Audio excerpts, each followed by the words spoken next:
Hello, this is a review of the Antec EasySata SATA drive bay with eSata port.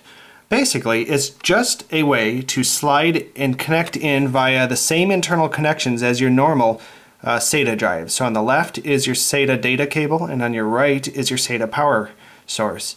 And as you see, it's just the normal SATA connections that you can kind of see through to the wires connecting into the back. So the red cable on the left is the SATA data cable that's literally plugged in right there.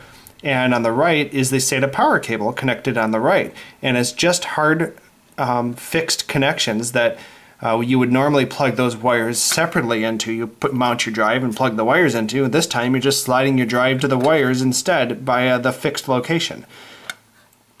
Now there's this button here. Now this is not an eject button, it's just a release button.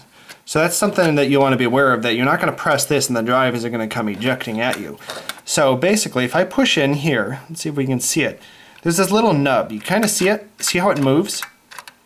So clicking doesn't cause the nub to stay in, it just releases the drive. So that little nub basically goes in where the screw hole normally is, right there on your drive. So that's what locks your drive into place to keep you from pulling it away. So as these are normal SATA connections, just remember that you're going to want to push it in far enough and hard enough that it makes a full contact, because it's not just this little lightweight connection, right? It's like plugging in a SATA cable and SATA power cable. The same kind of pressure you would do to push those wires in if you're connecting them separately, you're just doing in the reverse direction, pushing the drive to both of those. So just be aware of that, and just be aware that when you go to pull it out, you just have this little nub that's all this button was controlling.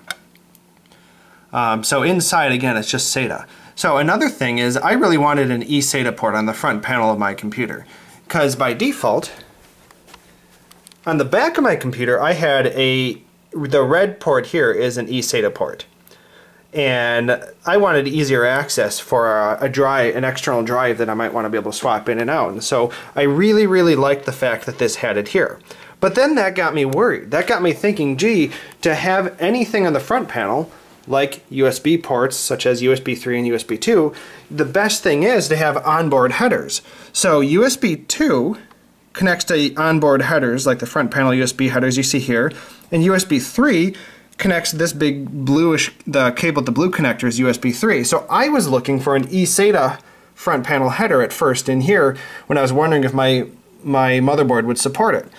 But basically, what you have is, and here's the back side of this drive, you can barely see it here. So the red cable is a SATA cable.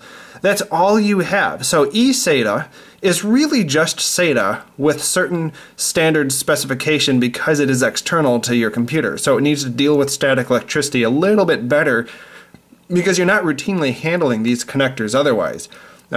So it's basically a standard for a cable and a port on your computer. And all you end up doing is connecting it to an actual SATA port.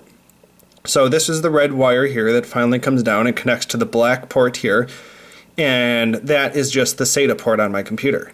Now I've connected to a SATA 2, 3 gigabits per second. That's all the drive claims on the box, is that it supports that. I don't know what would happen if I plugged it into a SATA 3, 6 gigabit per second. Because if all it's doing is passing it through, I mean, if there's virtually no, very, very little circuitry on the board itself, I wonder if it would do more. Now, another thing to mention is about the hot swap capability of here. You're definitely going to have to go into your BIOS on your motherboard. When you start your computer, you hit F1 or delete or whatever it is on your motherboard, or F2, to get to your BIOS. And when it detects the drive, so you're going to want to put a drive in so you can actually figure out which port it thinks it is. Otherwise, between 8 different SATA things on your computer, sometimes you don't always know which is which when you're looking at the BIOS, if it doesn't identify which exact drive it is until you have one plugged in.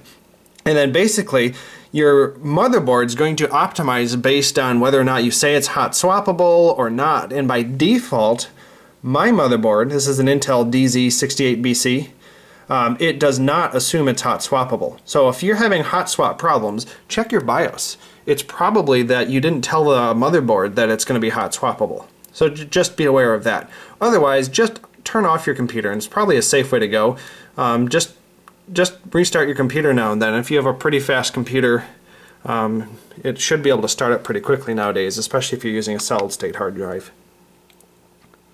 So I'm happy with mine so far. It gives me functionality that I wouldn't have. I rather prefer to be able to do a backup directly to a hard drive when plugged in to here, rather than having to do a USB drive connected to one of these here. So this way I can just leave something in all the time if I really wanted to, and I have the option, and once it gets full, to just take it out and go put another one in. So I'm happy with it. It gave me the functionality that I'm looking for.